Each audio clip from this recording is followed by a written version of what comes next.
أعوذ بالله من الشيطان الرجيم بسم الله الرحمن الرحيم الحمد لله رب العالمين والعاقبة للمتقين والصلاة والسلام على سيدنا Muhammed وعلى آله وصحبه أجمعين أما بعد.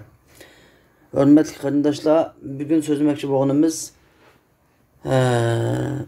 Nisa suresinin tefsirinin 7.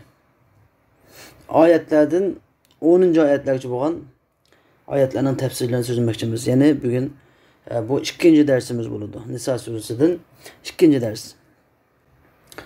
Allah subhanahu ve teala ve tekaddes bundan ilgili yani birinci derste Tütkül insanlığa hitap kılıp durup ey insanlar sizlarni bir nefstin yaratkan Perverdigarlarını kokağına sizlarni bir nefstin yaratıp o nefsinin cüptini yaratıp onundan bütün insanlarını zımınlığı taratkan Allah'tan kokağına bir insandan şunca sansızlığın insanlığını yaratışka kadir boğan zat o zatının kokunu sanılı sizlerni azaplaşka elbette kadir deyiş bilen birge sizler hemmala bir insanın balları boğandikin özara ruh tıkançılık münasebetini saklanla cemiyet tertibini saklanla birbirine özara mehr muhabbetini özara kuyunuşni mehr şefkatini asaslık orunu koyunla onu herkes mi taşlıp etmangla dep bunu alaydı cigilep boğandikin Muşu mehr muhabbet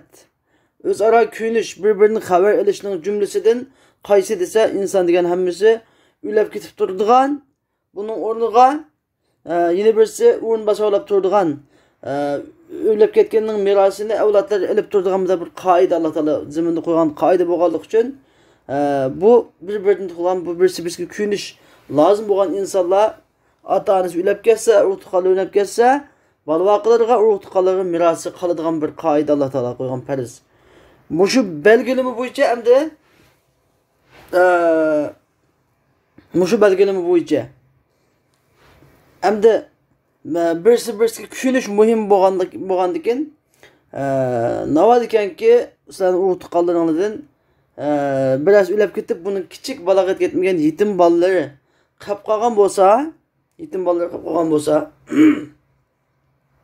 Sila o yetim balalarını öz hamiliğini elip onu ularga vesip bulup ularını Allah razılık için ularının hakkında nahit adillik olan insaf bilen ularının halini yaxşı haber alınla ularının mallarını ular için yaxşı saklap birinla ularga zulüm qılmangla eğer yetim kızlar olsa ularını cayda kuramı etken vaxtıda cayda layıqıda toylaqlarını verip hürmetlerini kılıp izzetini kılıp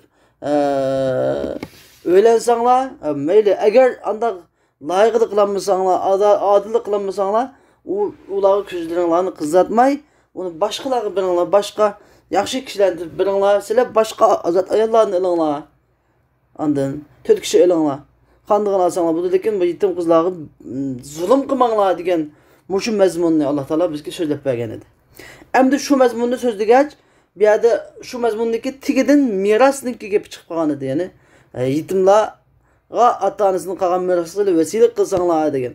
Hem de Allah subhanahu ve teala ve tekaddes şu münasebet ile bizge ayallah hakkındaki miras hükümü doğruluk gepni başlaydı Allah subhanahu ve teala ve tekaddes onu ağırlaştırıp ona yetimge vesile kılallığa nasihat kılış ile birge miras hükümünü mu Allah Teala müşen tahtı başlaydı.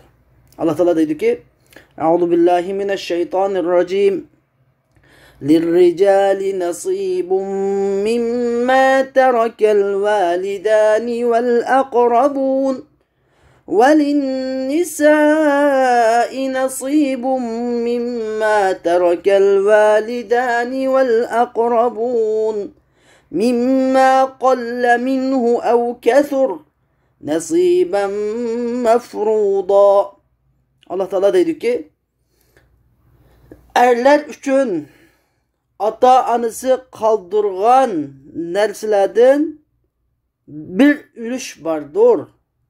Ata erler üçün ata-anası ve urug' tuqqanlari kaldırıp koygan narsa, yani mirasdan bir ülüş bardır.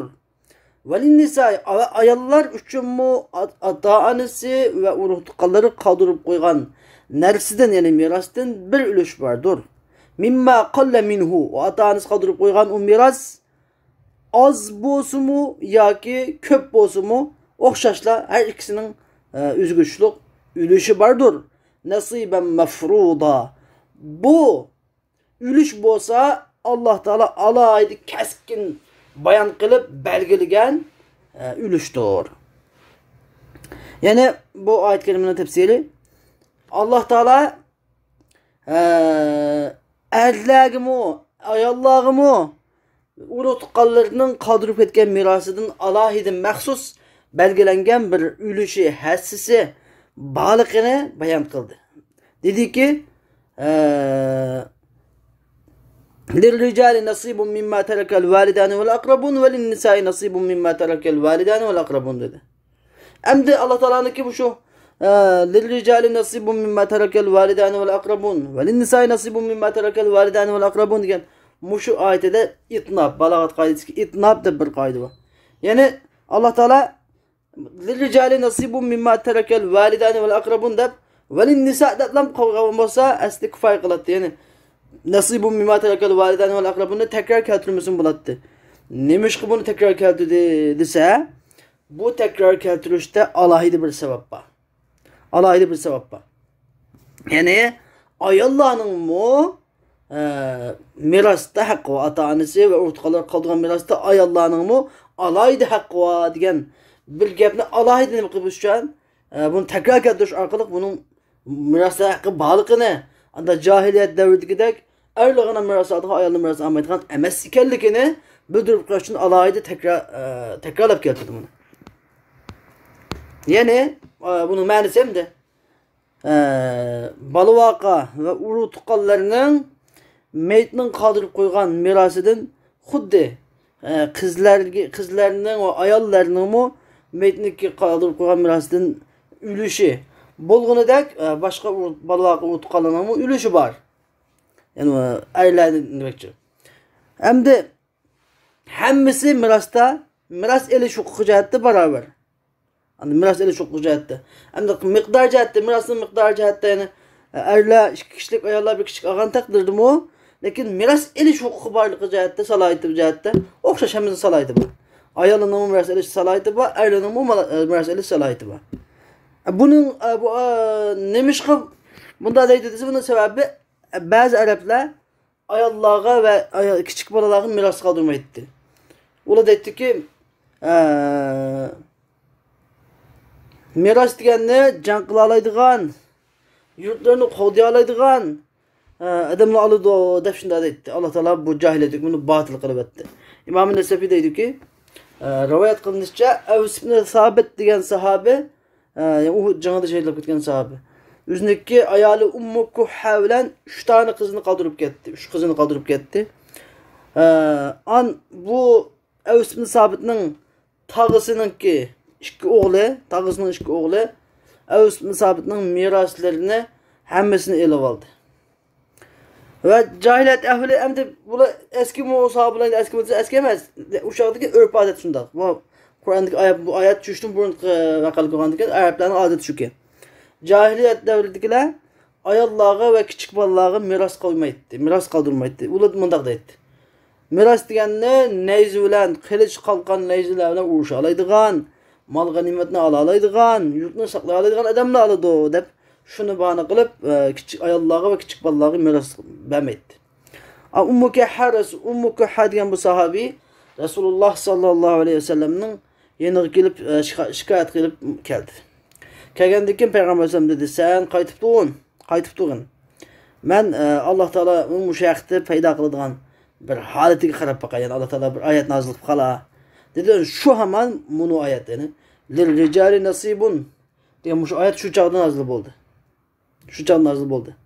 Yani Peygamber Aleyhisselam şu ayet nazil bo'lgan hemen o Avs ibn Sabit radıyallahu anhu'nunki tağısının iki oğlu Adem öğretip dedi ki Evs'nin meledin heştimine bülüşü olmayı turunla. Çünkü Allah Teala ayallağının bir ülüşü balıkını, məxsus bir ülüş balıkını bayan kıldı. Dedi. Lekin onunki ayallığınki qancha kız balık qancha atqanlığını, anısı qancha atqanlığını bayan kılmadı. Allah Teala uçuk bayan qılıb boğucu bülüşmeyi turunla dep. Şunda dedi. Onun kendi Allah Teala bunun kinki ayetini, şu ayetin kinki ayetini yusikumullahu degen ayetini nazil kıldı. Yani bu ayetin kinki dersimizde söyleyimiz. Şunu olan Peygamber Aleyhisselam şu ayetin hükmü boyunca Ummu Kuhhaga yani şu Evs bin Sabit radıyallahu anh'ınki ayali Ummu Kuhhaga yani şu kız valınınki anısıga kaçını verdi? 8'den birini verdi. Kız vallığa 3'ten 2'ni verdi mirasının. Qağınını tağısının 2 oğlu verdi. Hem de bir yerde mındaq bir kaydı var. Miras kaydesi. Bunu ikinci dersimizde tefsirle bayan kılımız. Hazır ötki hafta kısaca söyleyebilirim biteyli. Ayal kişi mesela er kişi öyle kapqasa eğer o ayal kişinin balısı olmaya kapqasa o ayal kişinin atkan mirasını atkan hakkı 4'ten biri. Mirasının 4'ten biri oldu. Eğer bu ayal kişinin balısı olmaya kapqasa uçakda atkan hakkı 8'den birini atı mirasının. Kız valı cüdüsiyede kız valı eğer bir tane yalnız kız valı olsa bu kız valı mirasının yarımını atı. Anladın? Mirasının yarımını atı. Eğer 2 yak 2'den yukarı kız valı kalsa 3'ten 2'ni atı mirasındaki. Hem de tağısının oğluna erişirkende tağısındaki oğlu Asebe. Asebe'de bir kaydı var mirasında. Yani Ercemet dadının Ercemet'ti. Asebe diyen bir neçik tağımın otu. Asebe'nin birinci türü Uğal. Uğal'ın oğlu. Kançayın evlep kesimi. Uğal birinci Asebe. En lesepte mirasının hemmisini atkan adamlar Uğal otu. Yalnız bir Uğal olsun mirasının hemmisini atı. Onu bilek Asebe geçimi tekmiydi. Aşkal mirasından. Uğal. İkinci Asebe, ikinci derecedeki Asebe dadısı. Ülgen meytinin dadısı. Dadısının dadısı mavu. İkinci xil Asebe. Üçüncü xil Asebe meytindeki şahları yani. Bituqaları. Meytindeki Uğal bituqaları hemmisi. Mavu üçüncü xil Asebe. Hem de dördüncü xil Asebe şu degende eğer hiç qazı bulmasa meytine qalsa uçaqda dördüncü xilisi meytindeki şu ilap qalan metniki bituqalarının meşkin olmasa metniki dadısının bituqaları. Dadısının bituqaları. Evet, metniki bituqalarının oğlu oldu. Metniki bituqalarının oğlunun meşkin olmasa metniki dadısının yani tağısı demek şimdi. Tağısı oldu. Eğer tağısının meşkin olmasa tağısının oğulları oldu. Hem de bu şu Evs bin Sabit radıyallahu anh'ınki bu şu bes tağısının 2 oğlunun beken qalan erkek uğutaş qanda uğutqun yokken erkek zadıdan. Bes bu 2 oğlunun beken bu demek bu Asebe'nin oğlu müşaqarlığımdı. 4-cü 5-ci illərlik Asebe'li bula. Bu şu Asebe'li qalan degen qalan mirasını şu atı. Hem de bunu bu məsələnin əsl məsələ qança pulunu biz 800 real da böyləyimiz. 800 real məsələn. 800 koy da böyləydi. 800 koy pul qapdı. Evs bin Sabit radiyallahu anh misalga. Bununla 8'den birini anıs qıbıbdı yani 100 realını anıs qıbıbdı. Qızlığa 3'ten 2'si qıbıbdı yani 3'ten 2'si bəlsə 533 realını qız vallığı qıbıbdı. Demek 800 realını 3'e bölsek 266 olsa ondan 266'nı 2'ye köpeysek 533 oldu. 533 olgandiken 533 realını 2 kız vala attı. 266'nı attı. 3'ten bir tane bölüşüdü. Ama kapqağını 433 real kaldı mı? 433 koy pulunu şu tağısının 2 oğlu Əsəbə yürüdən yani eşq qalan mirasını atqan. Eşq qalan mirasını hamısını atqan yol Əsəbə. Əsəbə yürüdən at yani meytinin Uğal erkek cemaati alıdı o. Hoş. Hem de mimma qalle minhu ev kethur deydi Allah Teala. Mirasın az boğunlu mu tarqıtılıdı, köp boğunlu mu tarqıtılıdı. Hep tane mirasken birleşmeyi karşı. Az olsun mu tarqıtılıkan gep, köp olsun mu tarqıtılıkan gep. Köp olsun bu yamacıkın bunu belgelemeyi denilmeyle belgelemeyi. Az olsun mu da tane karşı birleşmeyi denilmeyi. Allah Teala belgelemedi ama belgemi bu için atkan gep. İyiyiz. Appalap bunu kendinden sadakat kılam o nemi kızın ihtiyarı lakin kuluk eriş lazım. Hem de Allah Teala'nın bir ki mimma qalle minhu ev Kesir degan kavlida tabak yani bir cümlede karma karışık sözünü keltirish orqali bu cümlenin bediiligini aşırış ve hem şu xildagi hamma holatni o'z ichiga olish, ya'ni miros oz bo'lsinmi bilishsiz, joq bo'lsinmi bilish chiqib miros degan bor, hammani Alloh taolo belgilagan bo'yicha bilishsizlar degan ma'noda bu demakchi. Nasiban mafruda.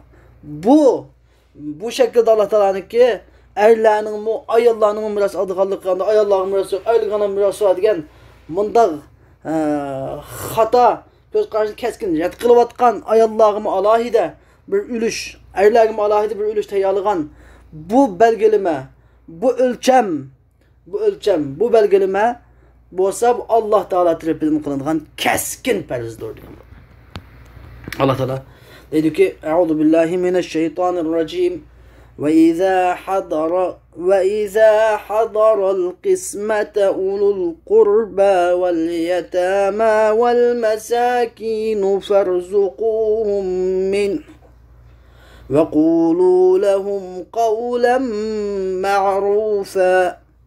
Allah Teala deydi ki, kaçan ki miras taksimatıga urug' tuqqanlar, yetimlar, miskinlar, bichorlar hazır bo'lsa naq maydonga farzuquhum minhu.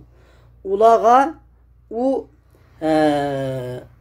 mirasdan ularga beranglar. Ya'ni rizq qilib beranglar degan, ularga yigile mirasi beranglar. Ularga qavlan ma'rufa, chiroyli gap qilinglar deydi. Bu oyat karimin tafsirida ya'ni qachonki miras taqsimotiga, mirasni taqsim qilgan chaqda metnin urutqanlardan faqirlar. Endi metnin urutqanlardan bo'lgan faqirlar degani, masalan, miras deganda qancha metnin urutqan olsa, hammadan miras olmaydi. Masalan, o'g'il olsa, metniki boshqa asabalari miras olmaydi masalan. Boshqa asabalar urutqanlari miras olmaydi masalan. Dadu olsa, boppisi miras olmaydi masalan. Ana olsa, mumisi miras olmaydi masalan.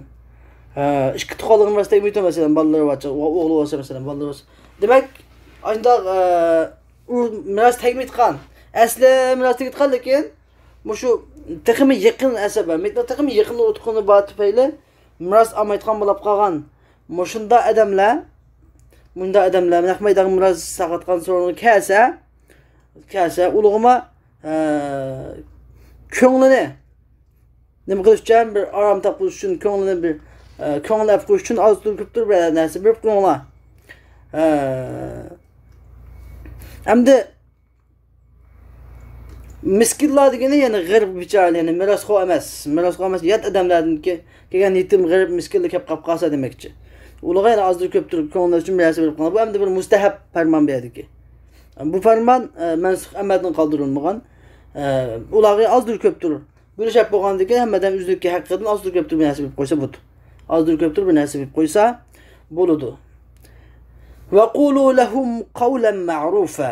Ularga chiroyli gap qilinadigan, ya'ni ularga naytdi o'zi aytib bu miras sizlarning masalan kichik bolalarning va yoki sizlar bu mirasga ega bo'lolmaysizlar, ya'ni buniki bunda sabablik sizlar bu mirasdan mahjub bo'lib qolgan, ya'ni mahrum bo'lib qoldinglar, maytiqim yaqin o'tqanlar bo'lib qoldik uchun sizlarga bu miras tegmaydi. Ko'nglarini yerim qilmanglar. Bu kichik yetimlarning haqqi bizlarning emas degandek gaplarni deb, ularning ko'nglini chiroyli gaplar bilan qo'shniq qilib qaytaringlar. Qattiq gap qo'ying. Boyazki berdim shukadingiz o'ga. Ondan Ve sevmiydi kendinizge de bunu katlı yap kılıp yürgün ağırtmağına demek. İslam dini muşunçilik inçki işletilmek başkalar azır vermezlikini şunda tergip kılıdı. Allah Teala dedi ki: "Euzu billahi mineşşeytanirracim. وَلْيَخْشَ الَّذ۪ينَ لَوْ تَرَكُوا مِنْ خَلْفِهِمْ ذُرِّيَّةً ضِعَافًا خَافُوا عَلَيْهِمْ فَلْيَتَّقُوا اللّٰهَ وَلْيَقُولُوا قَوْلًا سَد۪يدًا." Allah Teala dedi ki, eğer ulanın keyneden birer evlatlarını kaldırıp kesse, ulanın acizliğinden korkuduğun, andın, acizliğinden, ulanın g'alefliğinden, kabul tasdiqinden korkuduğun kişiler Allah Teala'nın korksun. Yani yetimlerin hakkını yavrulaştığın yetimlerini büzek etişten korksun. Felyettakullah. Yani Allah'ın korksun bula. Vel yekulu kavlen sedide. Bunu doğru gapni kılsın. Doğru gapni desin de. Yani bu ayet kelimenin tefsiri. Yani vel yakşellezine lev tereku min halfihim zurriyeten diafen khafu aleyhim. Anladın? Onların arkada aciz evlatlarını, zurriyeten diafen aciz evlatlarını kaldırıp ketse, onların korkap ensireydiğen kişiler yetimlarınki hakkını yedişini korksun. Yani bu ayet ne ki sebebi kaydıgan bolsak bu vesile hakkında, yetimi kipil bolgan vesile hakkında nazil bolan ayet. Yani ey vesi, sen şunu sevmende tut ki senin senden kin kalıdığan, sen ülep kalgandan kin kap kalıdığan aciz evlatlarını yadınga al. Ulanın hali sen ülep ketkendan kin kandak bula. Sen ülep gitiştin, can halkın etkende, senin eğer de şu aciz garip küçük gittin balların bolsa, şularını bir kişiye halitin haber ap koyuşunu tapılısan, onun vesilikini şunu tapılısan, ballarını haber ap koyuşsunuz deyip, mal mülkünü tapşırıp, şunu tapılısan, sen şu vaktinde ülep ketken vaktinde kançilek yürürken ahire düşsün balların kalıp. Kançilek şu ballarının yakşı muameleki uçuruşunu, mal mülklerinin zaya bulup ketmeyi başkalar tarafından bulan talan kılınmay, bir amanet bilen saklanıp ulağı vakti geldiğinde koluğu berilişine kançilek ümit kılarsın. Şunu oyla. Xuddi şuningdek bu şu yetim balalarning ota-onalari mu shunda o'ylab odamni ketgan edi. Shunda ishonch qilib sana pul mollarini sana omonat qo'yib qilib ketgan edi. Sen o'zingning balalari qarabsan, mening balalarimni alla qattiq qo'y gap qilib haqqini yevaz qanday bo'lib ketdi ahvoli? Qanday bo'lib ketdi? Çünkü men bu xalqning balalariniki mollarini yevamay, buzak etmay, qattiq muomala qilmay, qo'pol muomala qilmay deb sening quchqondagi bu seniki mas'uliyatingdagi bu yetimlarga xuddi o'zingning balalariga muomala qilgandek muomala qil. Uni qachon chaqirasan, o'g'lim, qizim deb chaqirgin. O'g'lingga nima apasang shularni shuni appagin, nima ko'ydisan shuni ko'ygizgin, nima yegizsan shuni yegizgin. Unga o öz oğlanını hiç kanda ayırıp karmagın. Çünkü hemmalı bir insan, Adem Aleyhisselam'ın balası, hemmalı oruç tutan, bulan İslam hemmalı kırındaş kıldı sel İslam innemel mu'minune ihva. Bir tukan diken bir tukanı köyyenmem tu. Bir tukanın balası taşlı adamdı. Üzerine oğlunu, üzerine şu meytine orunu koyup bakın. Davatı da Allah Teala. فَلْيَتَّقُوا وَلْيَقُولُوا قَوْلًا سَد۪يدًا. Ola, yani vesile Allah'ın koşsun, doğru gelmek olsun. Yani doğru yapmak olsun degen yani tüz silah yapmak olsun. Bu yetimlerin şakıda Allah'ın korksun. Uluğa ballarga deydiğen en yakınlık, yumuşak, mulayim, mehr, muhabbetlik sözlerini kılsın. Dep Allah Teala onu kenedin. Bu şu vesilenin hakkındaki ahirdeki bu ayetini emdi. Ergerdeki hepini anlamay. Yetimnin mellerini yavagan, yetimni büzek etken. Yetim qattiq muamele qilib, yetimni zulm qilgan odamning ahvoli qanday bo'ldi deb Allah Taala. A'udhu billahi mineşşeytanirracim. İnnellezîne ye'kulûne emvâlel yetâmâ zulmen innemâ ye'kulûne fî butûnihim nâra ve seyeslevne sa'îrâ. Şüphesiz ki yetimlerin mallarını zulm qilib yeb alganlar ularning qo'rsaqlariga faqat o'tni yeydi. Ular qizitilgan jahannam o'tiga yumush yaqinda kirdi. Deb Alloh subhanahu va taolo taqdir shunday deydi. Bu oyatning tush sababi bo'lsa Muqatil ibn Hayyandan rivoyat qilinganki, bir G'atafon qabilasining bir odam, yani Marsad ibn Zayd deb ataladigan bir odam, o'zining qarindishining meliga ega bo'ldi. O'zining qarindishining o'g'lining meliga ega bo'ldi. O yani vesi oldu demekçi. O kardeşinin oğlu inten küçük yetim balıydı. Ama bu Mersed ibn Zeyd degen adam bu malını yav aldı. Yav alıp şu aman Allah Teala müşahede nazil kıldı. Yani yetimlerin mallarını zulüm kılıp yav alganlar kusku ot niyeydi o dedi. Ama bu ayet-i kerimin tefsiri de yani yetimlerin mallarını zulüm kılıp nahak yav alganlar ot niyeydi o degeni bu mecaz mursal deb ataladi balogat qoidasi. Mecaz mursal. Yani yetimlarning melini yavilish ne gelip baradi? Aşı davzaqga o'tqa kirish kelib baradi. O't kelgan chaqda buniki ichitgan suvi hamimni ichida qaynoq suvda ichidi, o'tday qaynoq suvda ichidi. Yitgan yemekligi g'islin, zaqqum, zahar zaqqumlarni yeydi. Xuddi o't yegan bilan o'xshash. Buni misali masalan surasining 36-oyatida Yusuf alayhissalom bilan zindonga kelgan ikki odamning biri tushib kelib tushida inni arani a'siru khamra dedi masalan. Men tushimda haraq siqib o'tib tushyaptim deydi. Haraq siqib o'tib degan gapi, haraq deganda siqib olmaydi bir şey. Nimani siqdi? Üzümni siqdi.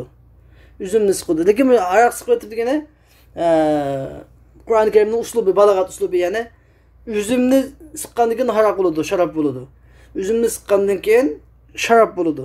Demak, üzümni tilga olmay sharob bilan tilga olganlik. Shu bo'lmoqchi bo'lgan narsani tilga olmoqchi. Xuddi shuningdek. Bu nima demo? O'tni qusug'i o'tni yegan bo'ladi degani. Demak buniki shu Munda zulm yetimning mollarini zulm qilib yeb olgani, buni zo'lan o'zini olib do'zaxga tashlagani. Do'zaxga tashlagani deganni demakchi. Endi bu yerda qusug'i o'tni yeydi dedi. Qusug'i o'tni yeydi. Asli yegan odamga quzoqqa yeydi narsani, bilak narsa yemaydi. Nimishqa qusug'i o'tni yeydi desa bu ta'kidlash, mubolag'alashtirish. Yani ben bu işte küzen bilen gödem bakma dedi mesela. Köydem düzü bu tabi. Köyden hemiz tabi küzen gördük. Küzen bilen gödem, öz küzen bilen gödem degene. Bu işte tehim iniklik, rastlı havalikini bildi düşündüğümüz mesela. Bu öz kulukamda anlamında degene bu yalan gelmez bu cın haber demekçe mesela.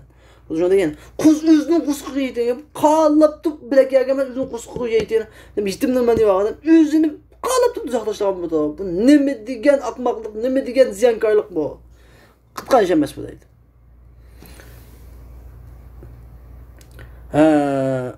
Ve seyeslevne se'ira ola aşu yakında intayin harareti yukarı boğan kızılıkı haddinden ziyade boğan dünyanın otlarından netçe hesse kızık boğan devzak otuğu kirdi o.